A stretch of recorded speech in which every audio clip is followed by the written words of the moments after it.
నమస్తే. Welcome to Sri media. నేను మీ విష్ణుప్రియ. మనం ఇప్పటిదాకా మార్చి ఫలితాలు తెలుసుకున్నాం. అలాగే చాలా విషయాల గురించి, ధర్మ సందేహాల గురించి కూడా తెలుసుకున్నాం. మనతో పాటు ఉన్నారు గురువుగారు లక్ష్మీనారాయణ గారు. జ్యోతిష్య వాస్తు పండితులు, గాయత్రి జ్యోతిష్యాలయ వ్యవస్థాపకులు. గురుగారి ద్వారా ఎన్నో విషయాలు తెలుసుకున్నాం. ఇప్పుడు మనం ఏప్రిల్ నెల 1వ తారీఖు నుంచి 15వ తారీఖు వరకు మనకున్నటువంటి 12 రాశుల యొక్క ఫలితాలని ఎలా ఉన్నాయి, ఏంటి అనే విషయాన్ని గురువుగారిని అడిగి తెలుసుకుందాం. నమస్తే గురువుగారు. 2024 ఏప్రిల్ 1 నుంచి 15వ తారీఖు వరకు ధనస్సు రాశి వారి యొక్క రాశి ఫలితాలు ఎలా ఉన్నాయో తెలియజేస్తారు గురువుగారు. ఇంతవరకు 8 రాశులు వృశ్చికం వరకు చెప్పుకున్నాం. ఇప్పుడు 9వ రాశి ధనస్సు రాశి. ధనుర్మీనాలకి గురువు అధిపతి. ఈ ధనుస్సు రాశికి 5ంట గురువు ఉన్నాడు. ఈ పంచమ స్థానంలో గురువు ఉండటం చాలా విశేషం. తర్వాత తృతీయంలో కుజశనులు ఉన్నారు, అది కూడా ఇంకా విశేషం. శుక్రుడు చతుర్థంలో ఉన్నాడు, ఇంకా మంచిది. కుజ శని శుక్ర గురువులు బాగున్నారు ఈ ధనుస్సు రాశికి. ఈ ధనుస్సు రాశికి సంవత్సరంన్నర క్రితం వరకు ఏలినాడు శని చాలా నష్టకష్టాలు పడ్డారు. ఇప్పుడు భగవంతుడి దయ వల్ల మంచి సమయం వచ్చింది. అప్పులు తీర్చుకుంటారు, రుణం విముక్తులు అవుతారు, సుఖంగా సంపాదించుకొని హాయిగా బతుకుతారు. కానీ ఈ రాశి వాళ్ళకి కేతువు, రాహువు, రవి 3 గ్రహాలు బాగాలేవు. తర్వాత బుధుడు, శుక్రుడు, కుజుడు, శని, గురువు ఈ 5 గ్రహాలు బాగున్నాయి. మరి బుధుడు వల్ల వ్యాపారం, గురువు వల్ల విద్యా, ఉద్యోగం, విదేశీయానం తప్పనిసరిగా వెళ్ళటానికి అవకాశం ఉంది. కుజుడు వల్ల ఆరోగ్యం బాగుపడటమే కాదు, ఇల్లు కొనుక్కుంటానికి. శని వల్ల చరవాహనాలు అంటే ఇనుముకి సంబంధించిన వాహనాలు, ఇనుముకు సంబంధించినటువంటి వ్యాపారాలు ఎవరు చేసేవాళ్ళైనా సరే బాగుంటుంది. శుక్రుడు వల్ల ఇంట్లో వివాహాలు, ఇల్లు కట్టుకుంటానికి, ఇల్లు కట్టేవాళ్ళు, ఇల్లు అమ్మేవాళ్ళు, ఇంటికి సంబంధించిన సామాన్లు, సిమెంటు, ఇసుక, ఇటుక, ఇనుము, శానిటరీ సామాన్లు ఇవన్నీ అమ్మేవాళ్ళు అందరికీ కూడా అన్ని విధాలా చాలా బాగుంటుంది. కానీ ప్రతిదానికి కొద్దిగా అవరోధం ఉంటుంది. ఎందుకంటే మరి దశరథ మహారాజు ఎటువంటి వాడు, 10 రథాల మీద యుద్ధం చేసినవాడు. మరి రాముణ్ణి అడవికి పంపటానికి కానీ, మరి ఈ కైక కోరటానికి కానీ ఒక మందర తయారైంది. బాగా ఉన్న టైంలో మందరులు తయారవుతారు. చూస్తుంటే వాళ్ళు చూపే అర్థమవుతుంది, బాగా గ్రహించాలి. వచ్చిన వాళ్ళు ఊరుకోరు, ఎక్కడ ఏమున్నాయో అన్నీ పరీక్ష చేస్తారు, ఎక్కడ ఎట్లా ఉందో చూస్తారు, ఎవరు ఏం చేస్తున్నారో చూస్తారు. వాళ్ళ పని ఏమిటంటే ఎక్కడైతే బాగుందో దాన్ని నాశనం చేయడమే. ఈ మందర కైకి పుట్టింటి దగ్గర నుంచి దాసిగా వచ్చింది. ఆ దాసి కోరిక వల్ల రాముడు అరణ్యవాసానికి వెళ్ళాడు. దశరథ మహారాజు పుట్టగా ఎన్ని సంవత్సరాలకు పుత్రయాగం చేస్తే పుట్టినటువంటి రాముణ్ణి, ప్రాణానికి ప్రతిరూపమైన రాముణ్ణి పాలు చేసి రామో విగ్రహాన్ ధర్మ, రామో విగ్రహవాన్ ధర్మ, అటువంటి వాడు, దయగలిగిన వాడు, చూడటానికి తగినటువంటి వాడు. ఆయన మొహం చూస్తేనే సర్వపాపాలు నశించిపోతాయి. అటువంటి రాముణ్ణి కోల్పోయి ఆయన చాలా బాధలపడి మరణించాడు. అటువంటి రాముణ్ణి పోగొట్టుకొని దశరథ మహారాజు మరణించాడు. అటువంటి చెడు గ్రహాలు అంటే సూర్యుడు ఎంత మంచివాడో చెడు టైంలో కూడా అట్లా ఇబ్బంది పరుస్తాడు. ఇక రాహుకేతువులు చెప్పవలసిన పనే లేదు. అందులో అటువంటి గ్రహాలు వేరే లేవు. అటువంటి గ్రహాల వల్ల నష్టపడేటువంటి సమయం ఆసన్నమైంది.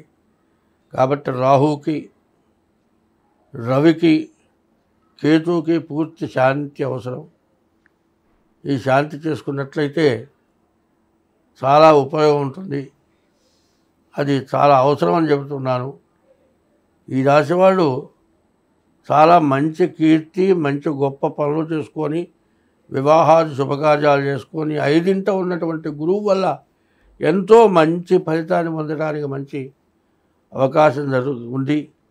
కాబట్టి వాళ్ళు ఏం చేయాలంటే ముందుగా ఈ గ్రహాల శాంతి చేసుకోండి, మీ జాతకం చూపించుకోండి, మీకు అన్ని విధాలా బాగుంటుంది. కాబట్టి ఇది చాలా అవసరం. ఈ రాశివాళ్ళు, ధనుస్సు రాశి వాళ్ళు ఎంత జాగ్రత్త పొందుతారో, నేను చెప్పిన విషయంలో ఎంత జాగ్రత్త పడతారో అంత ఉపయోగం జరుగుతుంది. కాబట్టి అదే జాగ్రత్తగా పడబోతే వాళ్ళు పడ్డ నష్టం ఎవరు పడరు. అందువల్ల ఇంత వివరంగా చెప్పాల్సి వస్తుంది. కాబట్టి ఈ రాశి వాళ్ళు ముందు సంవత్సరాది రోజున రాముడు పటం, ఒట్టి రాముడు పటం కాదు, పట్టాభిషేకం పటం పెట్టుకుని పూజ చేయాలి ఉగాది రోజు. మరి శ్రీరామనవమి రోజున సీతారాముల కళ్యాణం అట్లా దోశను బట్టి తలంబ్రాలు పోసుకుంటున్నట్లుగా ఉన్నటువంటి పటానికి పూజ చేయాలి. మరి అటువంటి పూజ చేసిన వాళ్ళకి ఎంతైనా ఎన్ని గ్రహదోషాలున్నా పోతాయి. ఎందుకంటే ధర్మపరుడు రాముడు. అందుకే చెప్పారు ధర్మిష్టవు ధరణీధరేశ్వరనుతవు ధేను ప్రయవు ధీయుతవు ధీరవు ధీవర పూజితవు ధిమి ధిమి ధ్వాన ప్రయవు ధర్మిణవు ధన్యవు ధికృత దానవవు ధనపతి త్యాగవు ధరాసంభవవు శ్రీదౌతవు శుభదంపతీహ భవతాం శ్రీ జానకీ రాఘవవు. ఈ శ్లోకం ఎంత వైజ్ఞానంతో ఉందో చూడండి. ధర్మిష్టౌ ధరణీధరేశ్వర సుతౌ ధేను ప్రియౌ ధీయుతౌ ధీరౌ ధీవర పూజితౌ ధిమి ధిమి ధ్వాన ప్రియౌ ధర్మిణౌ ధన్యౌ ధికృత దానవౌ ధనపతి త్యాగౌ ధరాసంభవౌ శ్రీదౌతౌ దంపతీహ భవతాం శ్రీ జానకీ రాఘవవు. ఈ జానకీ రాఘవుల యొక్క కళ్యాణం శ్రీరామనవమి రోజు ఎవరైతే చూస్తారో సర్వ రోగాల నుంచి, సర్వ దరిద్రాల నుంచి విముక్తి పొందుతారు. 9వ తారీఖు నుంచి కూడా రామ పూజ, రామ దర్శనం చాలా విశేషమైంది. ధరణిని రక్షణ చేసినవాడు, శత్రువుల్ని జయించినవాడు, శత్రువుల్ని సంహరించినవాడు, శత్రువుల్ని రక్షించినవాడు అటువంటి రాముడు ఈ ధరణియందు మానవుడిగా పుట్టి ధర్మాన్ని నిలబెట్టినవాడు. అటువంటి రాముడిని పూజించడం, అందులో రాముడు కర్కాటక రాశిలో పుడితే పంచమంలో గురువు ఉన్నట్ట. ఈ ధనస్సు రాశికి పంచమంలో గురువు ఉన్నాడు. కాబట్టి ఏమీ కోల్పోకుండా ఉండాలంటే రాముడిని పూజించాలి, మీ గ్రహాల యొక్క శాంతి చేసుకోవాలి. నేను ఎప్పుడూ చెబుతున్నది ఒకటే, జ్యోతిష్యం అనేది నిజమా అబద్ధమా? 4 వేదాలు నిజమైతే జ్యోతిష్యం నిజమే, మరి 4 యుగాలు నిజమైతే జ్యోతిష్యం నిజమే. మరి వేదం ఈరోజు వరకు ఉద్ధరింపబడుతున్నటువంటి శంకరపీఠాలు 4 నిజమైతే జ్యోతిష్యం నిజమే. కాబట్టి ఇటువంటి జ్యోతిష్యం మీకు సక్రమంగా ఉపయోగపడాలంటే దైవాన్ని నమ్మాలి. జగద్గురువులు, అందులో ఆదిశంకర పీఠాల్లో మొట్టమొదటి పీఠం,